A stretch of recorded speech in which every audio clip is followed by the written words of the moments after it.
What was it? So what I was gonna say was the story that I've told many times. It's kind of a legend. Was you and your friend with your very philosophical discussion? Which what? Oh, the one where I discovered the meaning of life. The one where you were having a philosophical discussion on drugs and taped it. Oh God, that one. Yeah, well, the day started. It was my buddy's birthday. And me being the good friend, I decided to fucking treat him to a few free hits of acid, get him fucked up on some weed and shit, and it was all cool. I was treating him the whole fucking day. And, I say, let's get you something to eat. So we fucking go out and walk the few miles down the train tracks and shit to get to this one Chinese joint. Because he lived the next town over and it was going to be one hell of a walk there. So we were going to fucking stop there. And along the train tracks, we bumped into this biker, which I swore at the time would look like me in 20 years from that date. And the irony is, yes, I was about 90% correct that was me 20 years later. We bumped into this fucking Wow. biker. And he's like, hey, I'll give you each a beer if you share some of that pot you're smoking with me. It's like, oh, okay. So he gives us each a beer and we're fucking toking it up with him. It's all fucking cool. It's like, well, I gotta fucking get back to the old lady before she fucking bitches. And then he continues walking along the tracks. Like he had a fucking DUI, so he couldn't fucking drive. And that's why he was walking the tracks. Mm.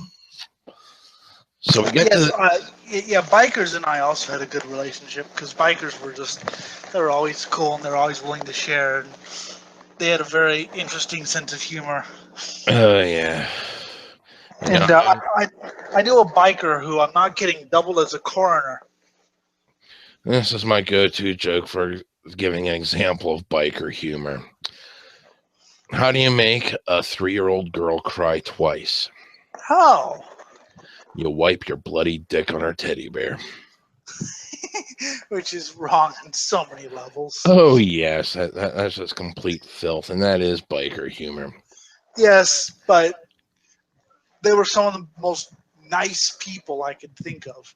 I mean, they were Yeah. basically unemployed or employed at some, crap job, but they were just so, some of the nicest, wisest people I've ever met. Mm-hmm. Anyway, So we finally get to the Chinese place, and they're playing fucking this weird mixture where it was like pop, J-pop kind of music, but played with traditional instruments that were traditional to Japan, and everything was just going off all fucked up.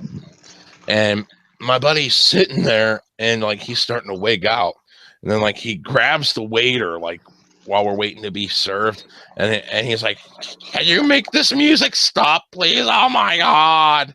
And then like he lets the waiter go, and he looks at me. Oh my fucking god! I probably insulted his entire native fucking music and all this shit. Oh my god! I did hear something interesting the other day. Was pop rock, like almost like pop punk, which I'm not really a fan of. More like pop rock, but it had a little bit of pop punk in it. But it was played with traditional, like German schlock, like trumpets and trombones and things like that. No guitar, no bass, no anything. Drums and like not a piano, but one of those keyboard thing, like not a keyboard, but one of those piano-like instruments that one of those type things, and trumpets and trombones and choral harmony. It was actually kind of interesting to hear. I'm not really into like that kind of pop music, but it was kind of interesting to hear it played with like authentic German instruments or whatever. That's cool. I also heard a Ramstein cover with authentic German instruments. That was Oh. actually interesting, much more interesting than Ramstein. Anyway, Anyways, so we fucking finish up eating there, and we walk back to his place, which he was crashing with his mom at the time. We went into his bedroom and began smoking pot, and then we got the crazy idea, hey, we always have the best fucking most philosophical conversations when we're on acid. So we broke out a fucking VHS camcorder and recorded 2 hours of us having the greatest fucking most mind-blowing fucking conversation ever. We had discovered like so much shit that we thought was like king of the hill and everything, and all types of philosophy ever made. And later on we decided to go to this bar after the fucking tape ran out, and we were all fucking stoned, still coming down off the tripping. And we fucking drank I paid for him to drink his limit, and we all fucking hammered, stumbled back to the house after he started bitching about hockey and everything, and I just didn't care. At the time, it was a half decent, like, alternative joint. Like, you know, the music didn't totally piss me off, but, you know, it was definitely, you know, kind of on the sucky side, most of it. See, I could actually sit through a hockey game. That's one of the few sports I can actually sit through. Mm-hmm. Well, anyways, I'm sitting there. Everything's pretty cool, and like, you know, it was one of the cooler bars in the area at the time before it turned into complete neo-yuppie filth years later. But after quite a few drug busts and hooker busts and shit. But anyways, we went back to his place, you know, all fucking hammered, passed out. Woke up, we're like, we gotta watch this tape of the fucking most amazing conversation we ever had. It was mind-blowing, the things were coming out. We could have started our own religion with this conversation, and we agreed on everything that was all the topics discussed and everything. We knew this is what we talked about, and we plopped it in to see how fucking awesome this was. 2 hours straight of us laughing at the stereo. And did you actually listen to all 2 hours of it? Yes, we were hoping. I mean, we were smoking pot while we were listening, but we, you know, just so we could go through it. And we were hoping that we said something, anything, you know, but it was just us laughing at the stereo. We had this entire conversation, which we agreed upon, that we knew we had all the topics in order, everything. We knew we had it, but it was just us laughing at the stereo the whole time. I think it'd be even funny if no music was actually being played. No, music was being played, but still. I mean, it's just as bad as whatever fucking. We went camping with Jeff, like a lot of the times. Like we sat there sometimes and we do a little bit of introspection and think about how other people would see us as they're walking by. Because we're just a bunch of goofy kids who always went out in the woods to get more firewood, even though we had a fucking huge stack. And we'd sit there laughing at the stereo. So this had to put a good idea in other campers' heads as to what the fuck's going on in the middle of the fucking woods. And one of the walks we went on to fucking get all fucking toked up, we were fucking tripping. We had like shroom moon pies filled with good shrooms, which of course, you know, kills the buzz, but we did it because, you know, drugs.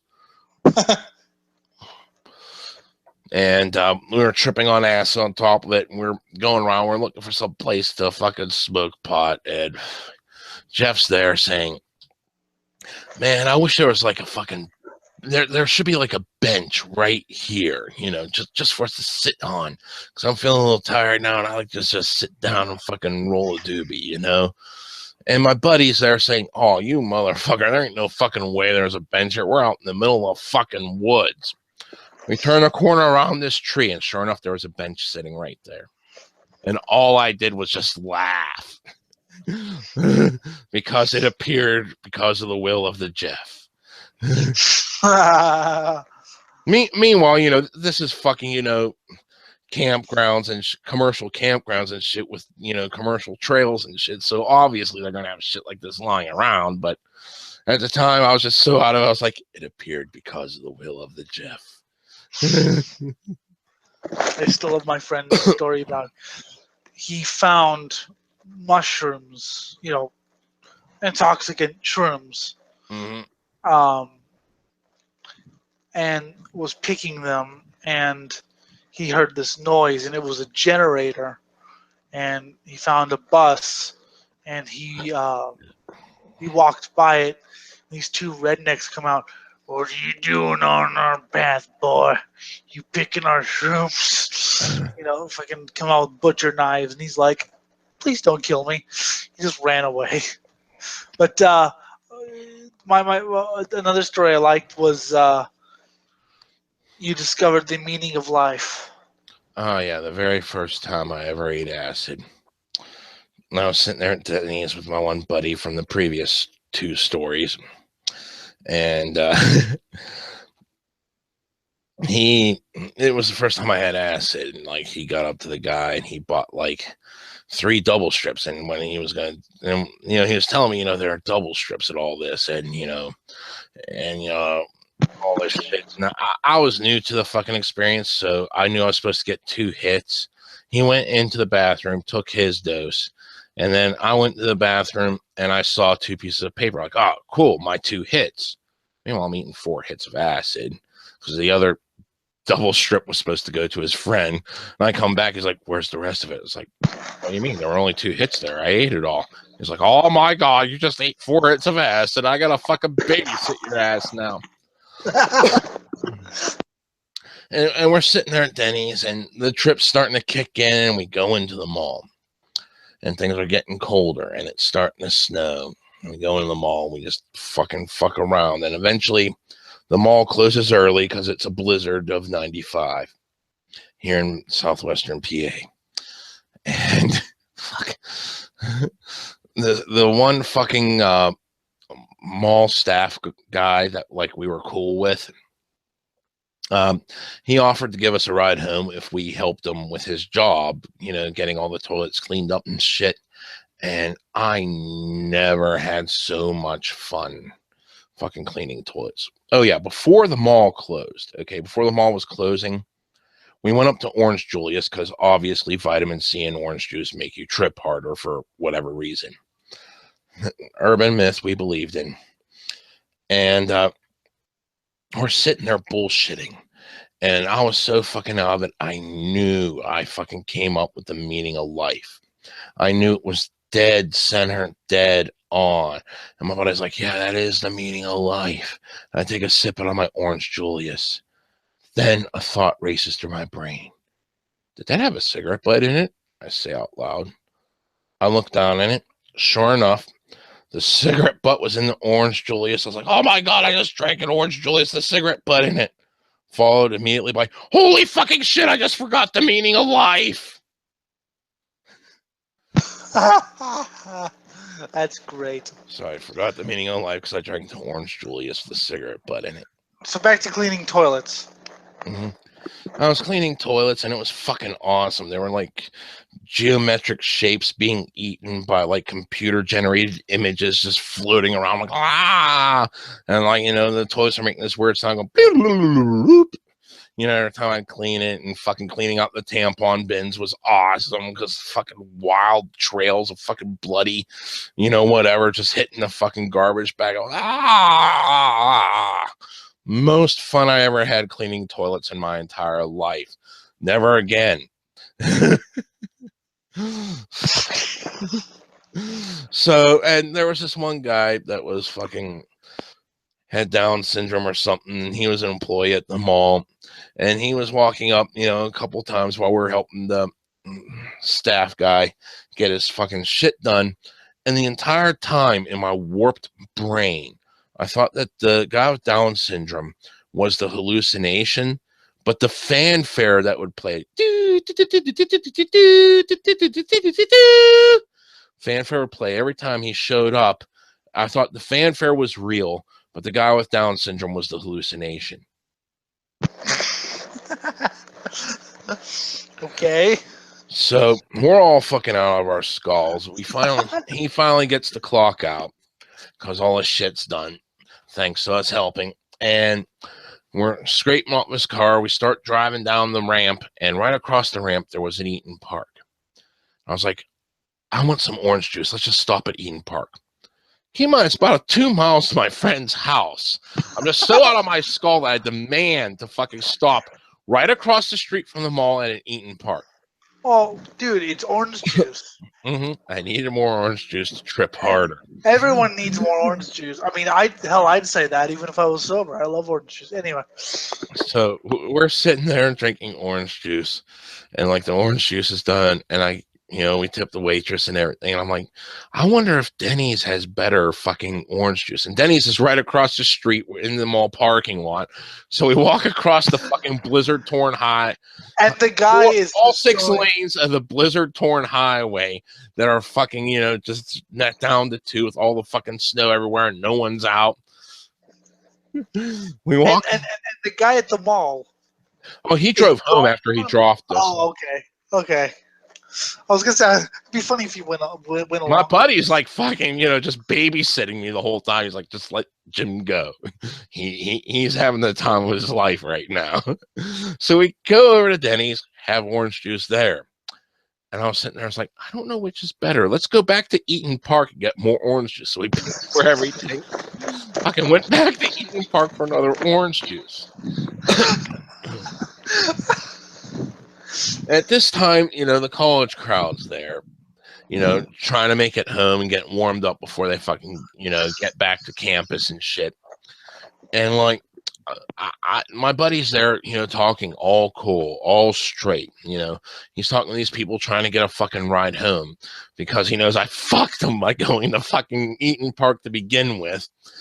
And all of a sudden, I realize that him and the 2 people on the table behind him that he's talking to are all looking at me. And at the top of my lungs, I'm like, I'm fucking tripping my balls off right now. Oh my god. So the whole restaurant had to fucking hear it.